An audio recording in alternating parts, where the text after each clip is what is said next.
Hello, everyone, and welcome to another episode of the Echelon Cycling Podcast, the podcast with our Yorkshireman, Britt, and a Dane talking about what's happened in the week gone by and look ahead of what's happening in the next week. And I mean, this week, very, very busy week, and I'm joined, as always, by Mr. Kruger himself, Ewan Wilson, and Patrick Blake of Outdo Cycling. And how many races were going on this week or finishing? Vuelta España, whatever the Benelux Tour is called now, Deutschland Tour, Toro, Scandinavian Tour, Tour de l'Avenir, Yeah, keeps going. it was just a week of what wasn't happening rather than what was. It was one of those where there's just too much going on, and but I don't know. Luckily, everything's kind of calmed down now, so I think that I think it'll be okay now, and we can, look forward to a bit of welter action. But yeah, we'll recap kind of the stage races and stuff that have gone on in the last week as well, because there have been some pretty good performances. This part of the season is usually so hectic. I'm not a big fan of the middle part of August in the cycling calendar, but there has been a lot of big action. Good to see the Benelux Tour back after its year hiatus, even if it does have a silly name, the Renewi Tour. Yeah, so definitely some headlines to dig into for this week. I mean, we might as well start the Vuelta España, two stages, and they've both been dangerous as hell. Like the riders protesting, second stage neutralized in the last 9 kilometers. That time trial looked lethal. Like imagine going 60 kilometers an hour with seven other guys in the dark in a very tight cornered circuit. I mean, we'll show a meme that we found on Twitter on this, but what a joke. It is sort of a joke, isn't it? I mean, it's kind of just like a regular kind of British crit, kind of town centre crit when it gets to like the elite race at like 7:30. It's a little bit dusky, people are, it's kind of like, who is this person coming across the line? Although you could literally not really make out anyone.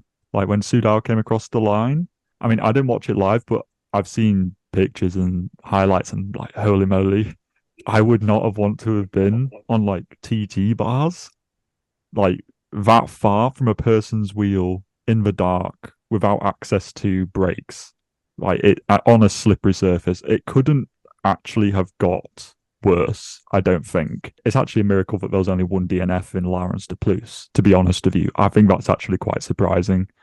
And you know, then again, on stage two, it was equally as bad, to the point where they took the GC at the top of the first climb. Is that it? Was like on the circuit, I think. Yeah, on the first climb of the circuit, and then Scott will love the winner as well because it was Cron, so he'll be loving that. But yeah, I don't really know. It seems like a bit of a hash by the UCI. Like it's a bit silly what's going on, and there's quite rightfully quite a lot of backlash from riders and teams and us as fans as well. It's not really a good look for a professional, race, a Grand Tour, to be, in such a bit of a shambles already in the first couple of stages. So hopefully the rain goes away now and people stop crashing and it all just sort of relaxes down into the rest of Volta. Otherwise, we are in for a really long time.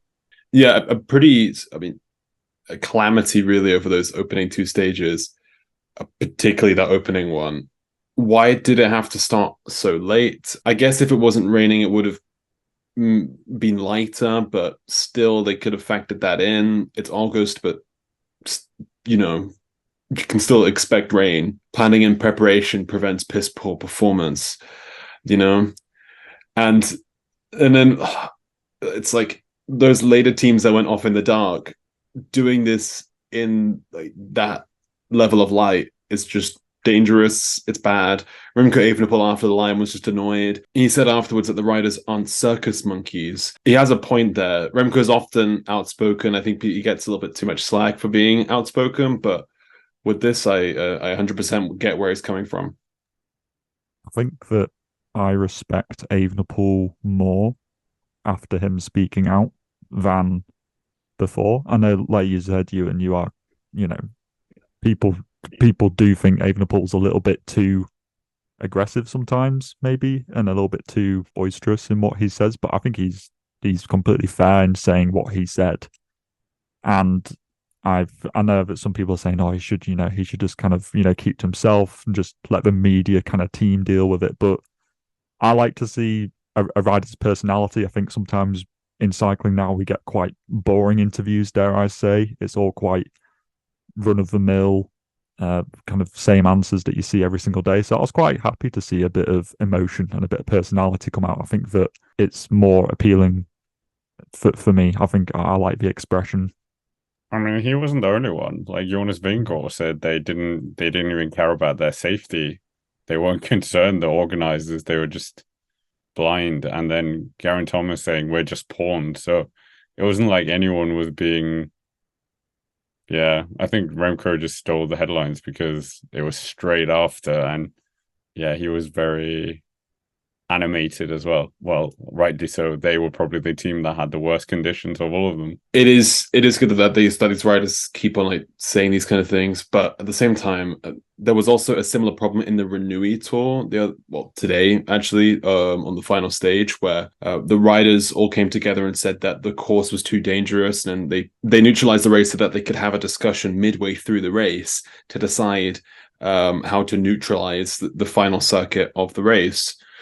And it just feels like these like almost chaotic decisions keep on happening, and like, why isn't there more like proof checking or preparation for these eventualities? If the course is borderline dangerous, surely you'd know that before the day.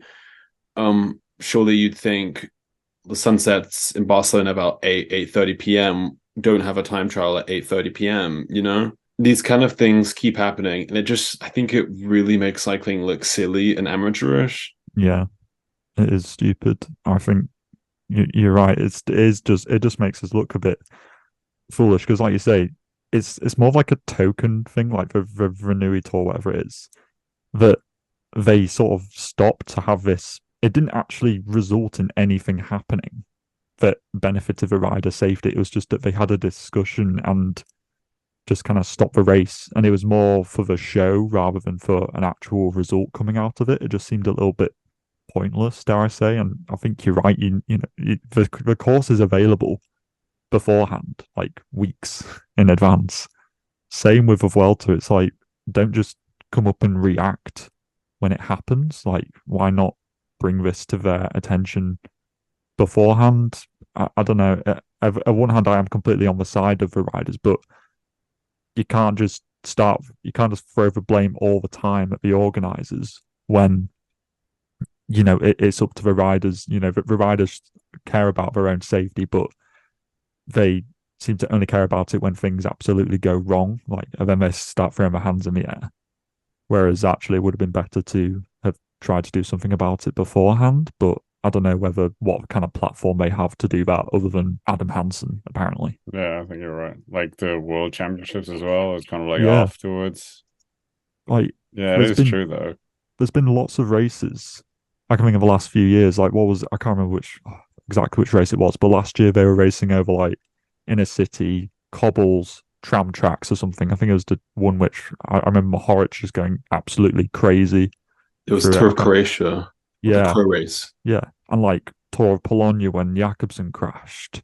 And like you say, Scott for World Championships, that on wet, when it was wet, chaos, like absolute chaos. It's too dangerous.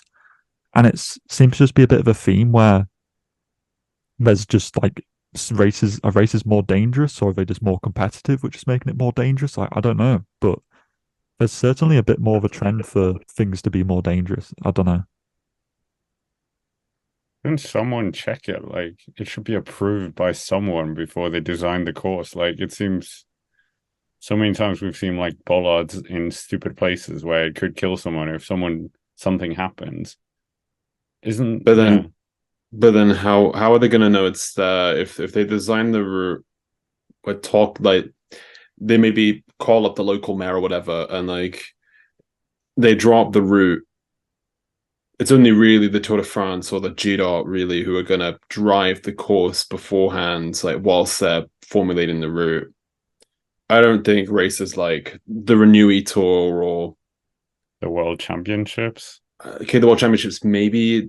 Yeah, I mean, almost definitely. But Like for these smaller races, they don't really check, but Google Map exists. You can hire an intern. I don't think there's any excuse for this. Like I mean, Vuelta España, I don't know. We don't really have too much of the race anyway, because neutralized again, kind of.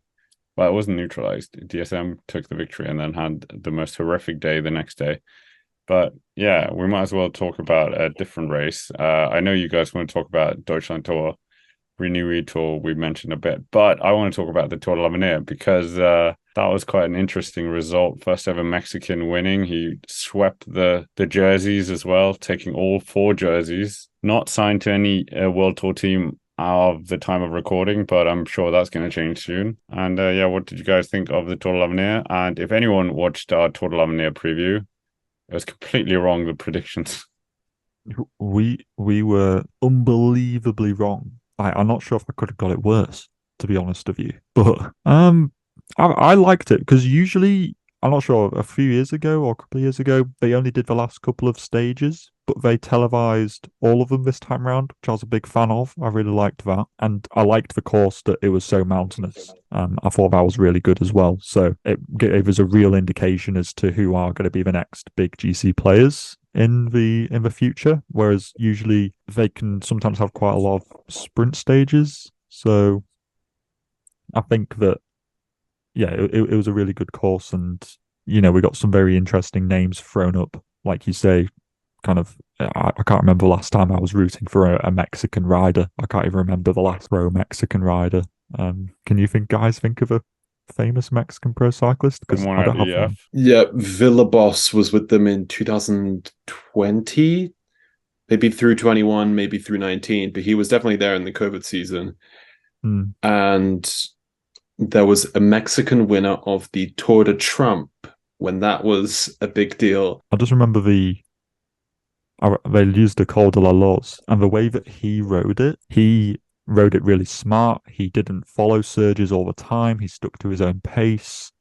He almost baited Riccatello to go into an attack, and then he used, I think it was Piganzoli, it might have been the other Italian rider, I'm not sure, used him to bridge the gap back as much as he could, realised he was spent, and then bridged across and kind of wiped out an extra competitor in the finale. It was really smart riding, and if he brings that to the World Tour, he's not just some climbing guy who's just, I'm just all about watts per kilo, rah, rah, rah, just going to go up the mountain as fast as I can. Like, he's actually got tactical nous, which is really good to see as well. So I'm really looking forward to seeing where he gets landed, because I presume, there's no way he doesn't get landed to a World Tour team, right?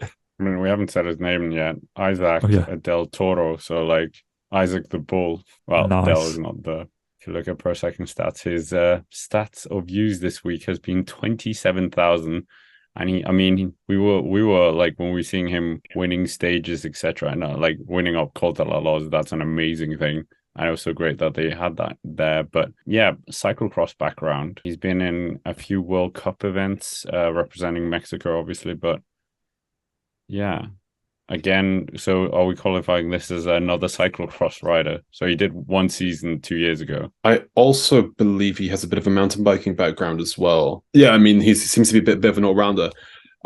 If you don't really know his name, that's very fair, because he's had some good results this year already. Top 10 in the Sibiu Cycling Tour, which is with some World Tour riders. He's also up there 10th overall at the Junior Peace Race, was up there on a couple of stages at Valle d'Aosta, 3rd place overall in that race. That's a really high class under 23 race. And he's currently riding for the AR Monex Pro Cycling team, which is a San Marinese based team. So they're based in San Marino, but it's filled with mostly Mexican riders. Interesting combination there. And yeah, as you say, no attachment to the World Tour next year. So it'll be interesting to see where he goes. He gives me sort of Pogacar vibes. He's 19 though, so I know there's a lot of 19-year-olds doing well, but you almost want to say take one more year in the under 23s and then because go to Jumbo development. Well, the thing is, he has that Valle d'Aosta result, but apart from that, this Tour de l'Avenir win is pretty sort of shablamo. It's quite unexpected, but it was super strong and convincing the way he did it, even on one of the stages he attacked in a hill stage, which is why I was like thinking of Pogacar, is that he just went away on a punchy finish to try to get more time. He lost 2 minutes in the team time trial because his Mexican team wasn't quite up to scratch, and he had to find those 2 minutes elsewhere. And he certainly did that in the mountains in quite emphatic fashion. The route as well, I mean, we're talking about Del Toro, but I think it was a really impressive week for Matthew Riccatello. I know the final stage kind of fell through for him, but he had a really strong week, good performance on Col de la Loz, as well as a strong mountain time trial performance, a bit like at the Giro early this year at Montelasari, where he performed inside the top 15 on the day on a Grand Tour mountain top time trial. So a lot of notable performances this week at the Tour de l'Avenir. Also, Jan Christen, as well as his brother Fabio Christen, both rode really good races. Jan Christen, who's Poggy's little apprentice, who's now signed on for UAE, believe from halfway through this year. So he's now in UAE colours. Wasn't it? I felt like it was cheating that Riccatello was there, because if you've ridden a Grand Tour, then you shouldn't be able to go to the Tour de l'Avenir, because then in that, we could say Juan Ayuso could turn up again next year. Yeah. I do get what you mean, and I've kind of, I don't know, maybe there needs to be some stricter ruling on it where, if you have competed in a certain level of UCI race, then you're not allowed. Like if you've competed, say, in a World Tour race, then you're not allowed. Like if you competed in a Dauphiné or even like a UAE Tour or whatever, then like you're like barred from it. But I'm not sure if that's just too, I don't know, is that too gatekeepy or I almost feel like if you're attached to a World Tour team or ridden for a World Tour team, then you shouldn't be allowed. But because there's supposed to be a race where we like discover the future talent. But exactly, the way that cycling is going is that future talent is already basically discovered in the embryo of this rate. Like it's so ridiculous how early talent gets spotted up now.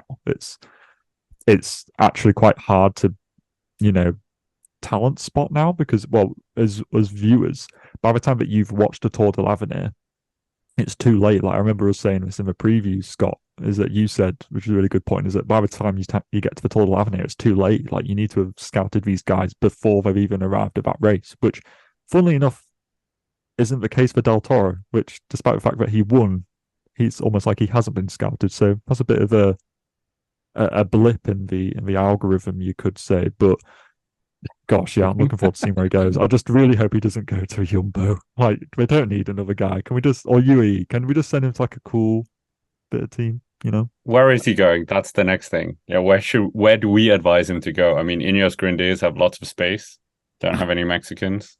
They like the Americans. Logistically, a Spanish-speaking setup would make sense. He does speak English. No. We should say that. But I mean, Movistar makes sense. They've had Mexican riders in the past. Movistar, I think, as well, with their actual sponsor goals in Latin America are huge because it's like a massive communications and telecom industry there. And Movistar and Telefonica, big goals in Mexico and Latin America. Then you have other teams with strong Latin American cores, including Jaco Al Ula, which have quite a good Latin American and Spanish-speaking setup over there. Also, EF Education First, Jonathan Vartas is a Spanish speaker, and the team have a lot of Latin American riders at the moment, including Richard Carapaz.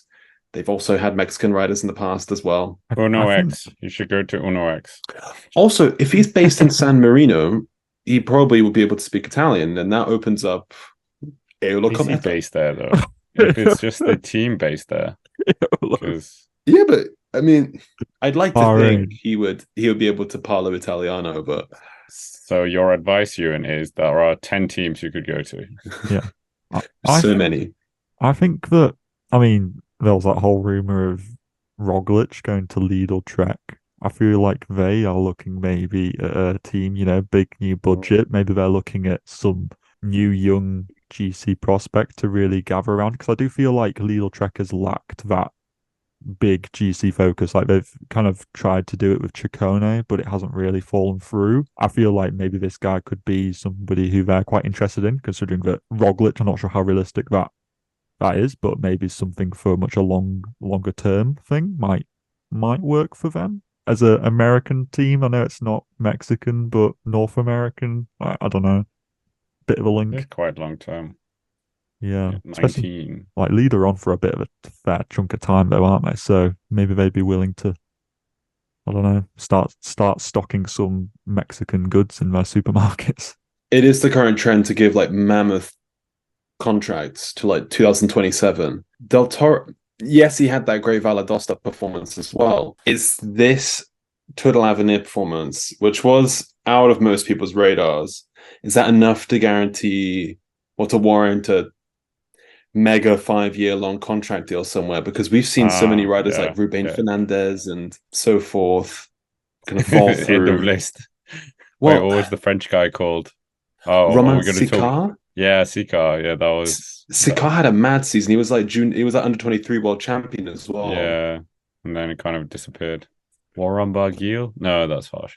I like Warren Barguil. If he goes to DSM, he's Oh, like don't Del say Toro. things If like you're that. if you're watching this video, don't go to DSM Firmenich. Please don't. Go to Oh, Uno God. X. They need diversity. They can't just be Oh. Danish and Norwegian. We need a Oh. Mexican.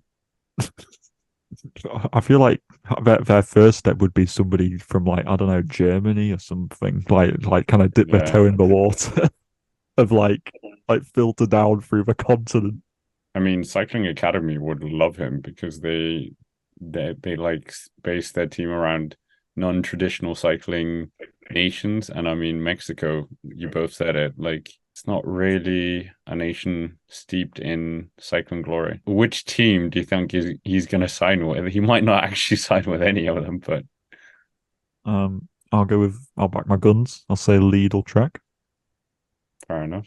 Although I've been hyping up this like EF pipe dream, I'm gonna go for UAE. I just feel like it's inevitable. It is. It's so inevitable. Like, And this is based on the helmet as well. yeah, true. He was wearing the Met UAE style helmet. no. I wasn't sure if that would smoothen sponsorship and partnership deals because that usually takes time to process. But yeah, UAE. I hate how accurate and right that sounds. Yeah. I'm gonna say Bora just to change it a bit. Maybe. Yeah. Danny Martinez speaks Spanish. He's coming to the team. No. Conspiracy. We are going to sign Danny Martinez just to entice in Del Toro. Like, Bora are thinking so like Giga Brain right now. It's like it's beyond anybody's comprehension. But imagine that, Outerbrooks and him. So you've got the two L'Avenir champions. They're the same age. Is Outerbrooks a year older? Yeah, year older. They're both 2003, I think. Yeah, so it's like that would be a Bora in 5 years would be absolutely incredible. Ineos, where are you? You need to buy this kid. Just throw money at him. What if he goes through Pro Continental first, or the Pro Team level? But I think Aolo Cometa. But like, wouldn't you just go straight away so you don't risk? Yeah, he's gonna go to Cortec. Oh no, he's didn't. No, I was gonna say Egan Bernal. He didn't. He was no. Retract my statement. Yeah, Cortec to match up with Vacek. The dream. Who was the one? Cortec. There was something about Cortec transfer rumor. Thingy. Andrew Ponema moved there. Oh yeah, okay. Season that might be it. Nairo Quintana never moved there. Sad face. Speaking of he unfollowed them winners on Instagram. But yeah, we might as well move on to the Renewi Tour. We talked about it a bit. Josh Tarling winning the time trial. I think that was a huge result for the young Brit. Third place in the World Championships, as we spoke about. But yeah, his first senior time trial title.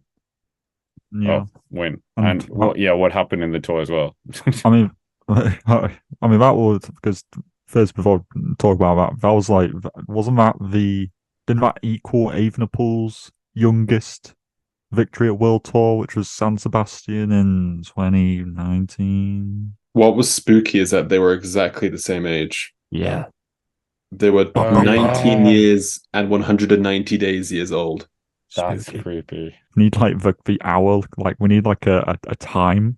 Like we got down to the day, but we need to get down to hours and minutes and seconds to like determine who is like the youngest. Let me call up podcast favorite Patrick Evenepoel to find this one out. Yeah. What time was Remco born? We'll call up Tarling and be like, "What time were you born?" And then we'll figure it out. Perfect. So he's winning the Vuelta in 2 years' time, Tarling? for years. Well, but by this rate of progression, apparently, yeah, he should be. If he'd be like Indurain, he's got that kind of physique about him. It was an interesting race though. Wellens winning, firstly, even though he had a puncture on one day, which was kind of funny, but that didn't really seem to hinder him because it was a cobbled finish. So actually, maybe it was better. Maybe he had a bit more sponge, kind of rolling over those cobbles. But there was, I can't remember. Welsford won a sprint. Philipsen won a sprint, which is like pretty Philipsen 2023. Like it's pretty normal. There was Tarling a won, lot of big names, like sprinting names. which is weird that they're all at the Renewi Tour or whatever, when the Vuelta has nobody. So, mate, how does that make sense? We forgot the Mike Turnison Renaissance. Oh gosh, I think this is like this might be his first win since the COVID break or something along those lines. It's been a long time coming.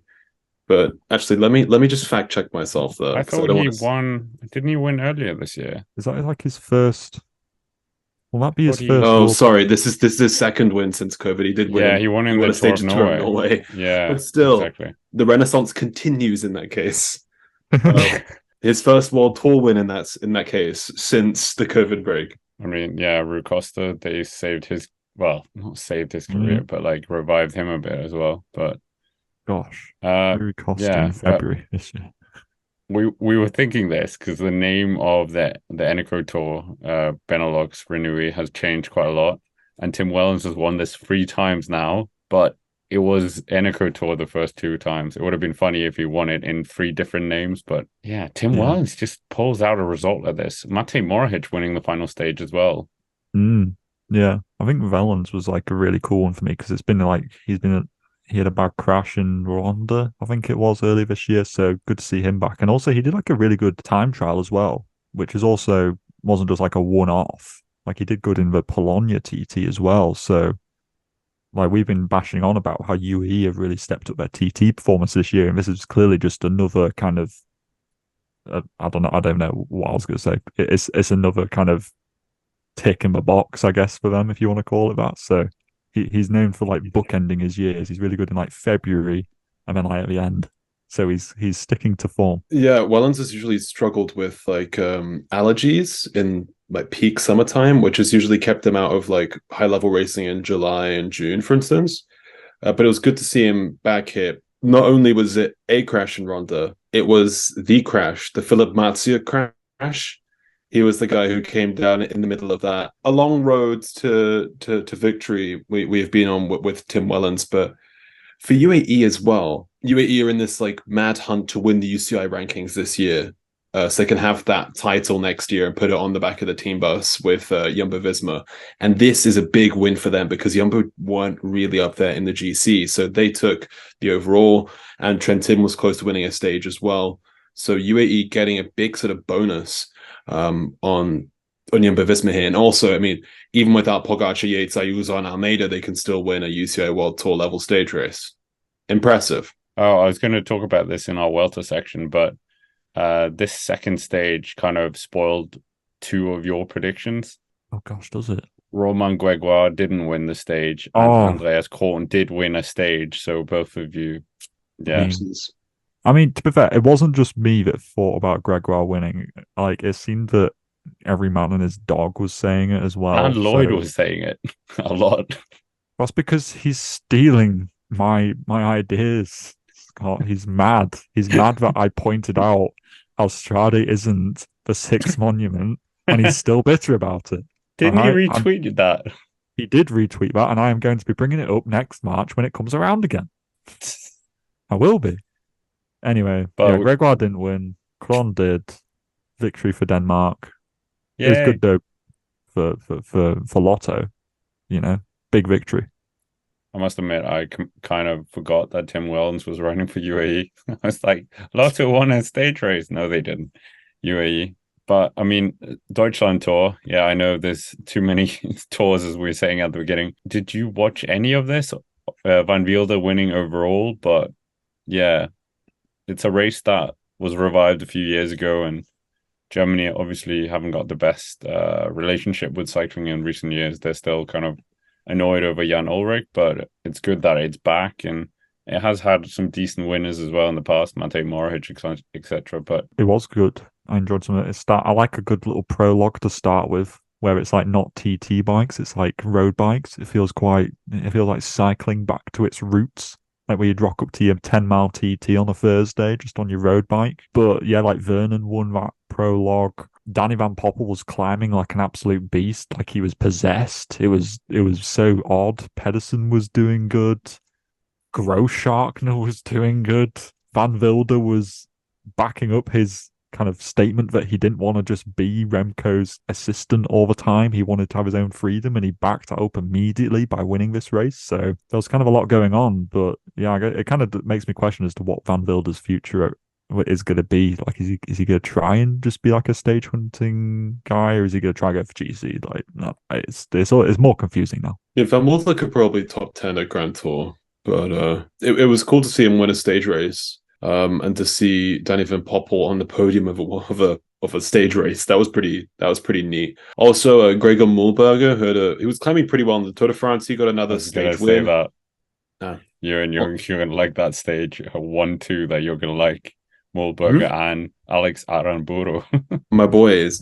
But for Mühlberger though, because like he moved to Movistar last year, and I was seething because it didn't look like anything was happening with him in the 2022 season, and now this year it's just suddenly clicked, and he's winning quite a lot, some quite high profile stages, so it's good to see. Also, Matis Mikkels, the Estonian, great to see him get that win and put Estonia back on the map.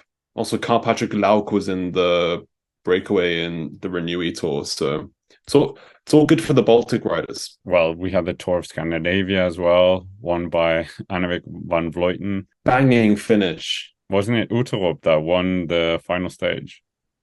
Yeah, so she needed to attack and have a certain gap at the end to win the race overall, and she attacked in the final kilometer, and it was like you couldn't really tell if she'd done it or not. She won the stage, but she was 2 seconds short of winning it overall. That was pure cyclismo. That is the kind of thing which Jonas Vingegaard would not have had the balls to do.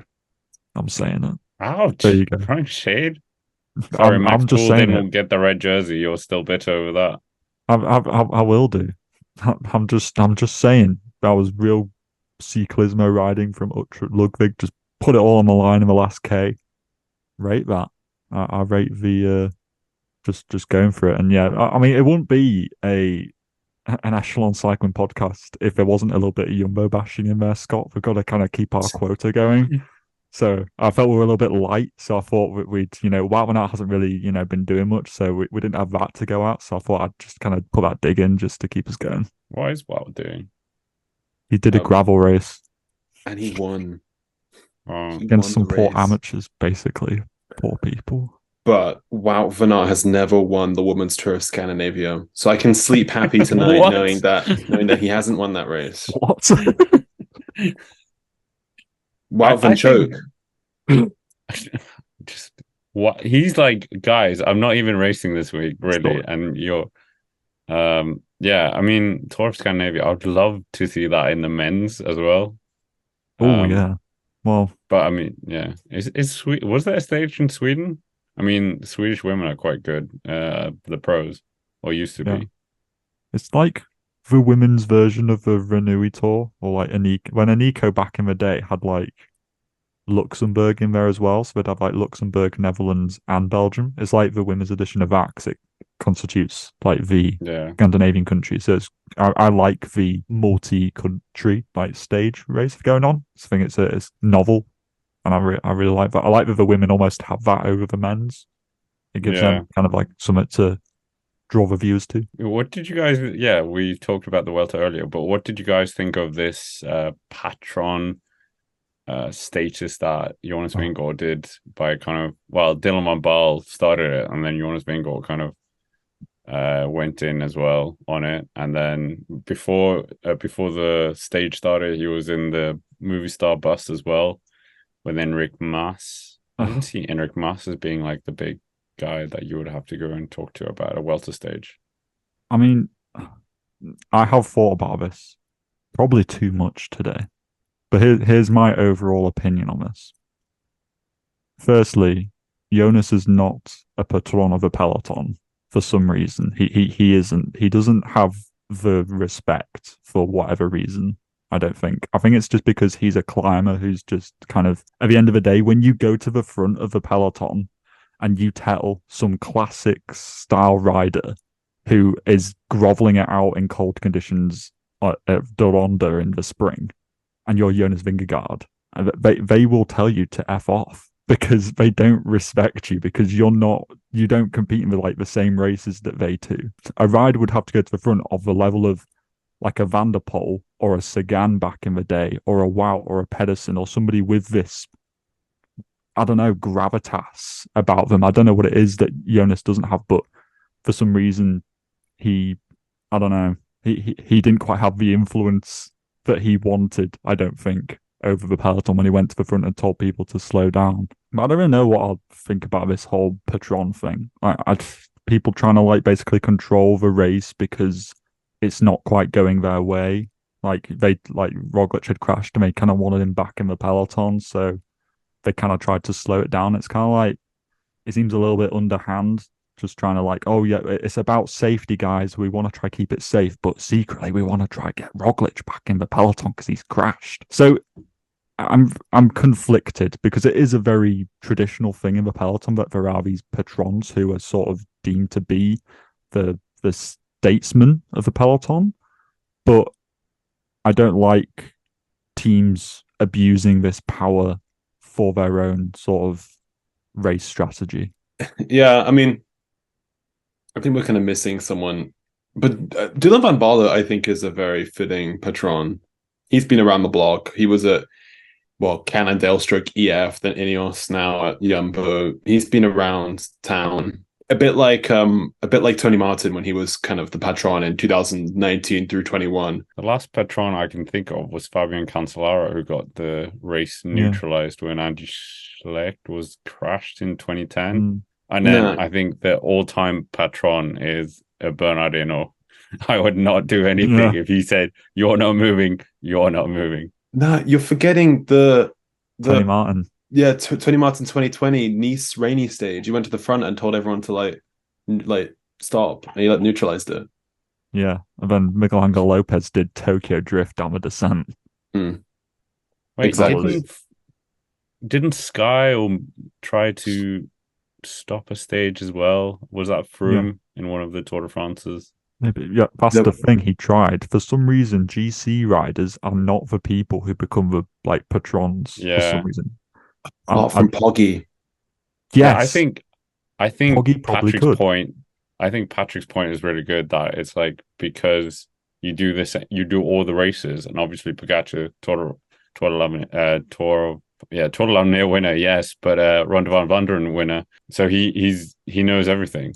Yeah, it's like when you go, because the people working on the front are the rouleurs who take part in those cobble classics, and the fact that they just get this skinny climber coming up to them, they're not going to listen to what you have to say. It's like, I don't care how many Grand Tours you've won.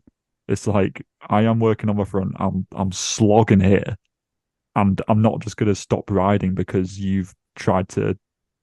Well, because you've asked me not to. It's like, I'm going to stop riding when I get told to by my team leader or the person in the team car. It's not up to Jumbo-Visma to go and tell riders what to do because the race isn't quite going their way. Niche cycling documentary reference incoming.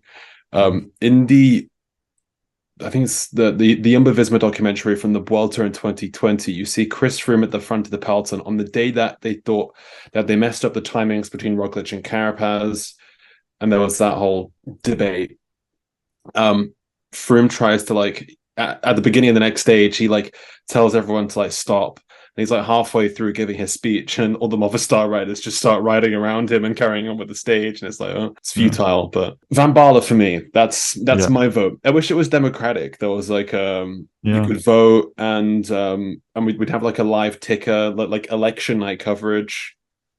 Yeah. Maybe an electoral college system, so Jumbo-Visma get more power than RKS Samsic on the world tour level. Yeah, Alexei Lutsenko. Oh yeah. Obviously, I mean, the thing is, my man. It sounds like I'm going in at Jonas, but it's not just Jonas. It's like you say, Froome, despite the fact that he is Chris Froome, because he's like a GC rider, doesn't have the respect of the kind of classics riders. Neither would a Nairo Quintana back in the day. Neither would have like if Mas tried to do it, it wouldn't have worked for him either. If Ayuso tried to do it, he wouldn't have been able to do it either. Heck, I reckon even like probably Remco would have struggled as well. It's like for some reason GC riders don't have the full respect of the peloton because I think they're deemed to just being kind of these people carried around on a feather pillow and just kind of delivered to the top of a mountain, and they don't really do the hard yards of it. And I think that you need to be one of these gritty sort of people who have been through, for some reason, the Cobble Classics give you this status. I don't know why it is, but it's just the way that it is. You need to be one of these kind of monument riders, and then you get that status like a Cancellara, like a Sagan, like a Gilbert. You know, all these guys would have been able to have that kind of influence over the peloton, but it's something which a 60 kg climber just simply doesn't have. But there are also other reasons, like there are some riders in certain teams that are more vocal, like they have group chats and so forth, and some riders on certain teams do talk about certain issues more than others. I think like Matteo Trentin, for instance, is pretty well connected and quite vocal about certain things in the peloton, and that probably influences their sway and their spheres of influence in the peloton. I don't think Vingegaard said during the Tour de France that he's quite quiet in the peloton, doesn't talk to many people, so maybe that's also plays into it. Probably might not even read the messages on the group chats. Yeah, he doesn't have to. He's so good that there's no one around him. Exactly, he's got his AI generated diet plan to follow. Well, that's the thing. It's all well and good being the Grand Tour dominant killer until you're not the kind of, I don't know, extrovert who's friends with everyone. Because then when you try and ask people to slow down, people don't really listen to you. But and nevertheless, moving on, Toro Bulgaria. No, I'm kidding. Oh, God. No. It was actually Filippo Fortin who won a stage, I think. Used to be on Pro Continental. But nevertheless, Rider of the Week. Who are you going to pick? I would have picked Max Poole if he went into the red jersey, but he didn't. So that's sort of scuppered me. You're going to say the same with Oscar Onley, but he's not in the race anymore, which is a shame. So I will go with Danny Van Poppel instead for a very outstanding set of climbing and sprinting results at the Deutschland Tour, which saw him finish on the podium of a GC. Very surprising. I'm going for Isaac del Toro of Mexico. Winner. Such an open goal. Now I have to think of someone else. Thanks, Ewan. Tim Wellens. You're going to go for Mulberg or something. No, that's right there. There's a name right there. Yeah, Andreas Krohn. Obviously, I'm going for him. What a surprise. Well done, Krohn. He's a really nice guy as well. Yeah, lots of destiny. Dare I say, his crowning moment. No. Oh, God. It's not even spelled like that in Danish. Ugh. Yeah, I mean, Vuelta España, any predictions? Who's going to be in red by the time we do our next episode, 32? Oh gosh, that's next week. I mean, that would be quite funny. Is there a TT play along in the comments? No, there isn't. Yeah. Oh no, that's the day after the rest day. Is it? It depends.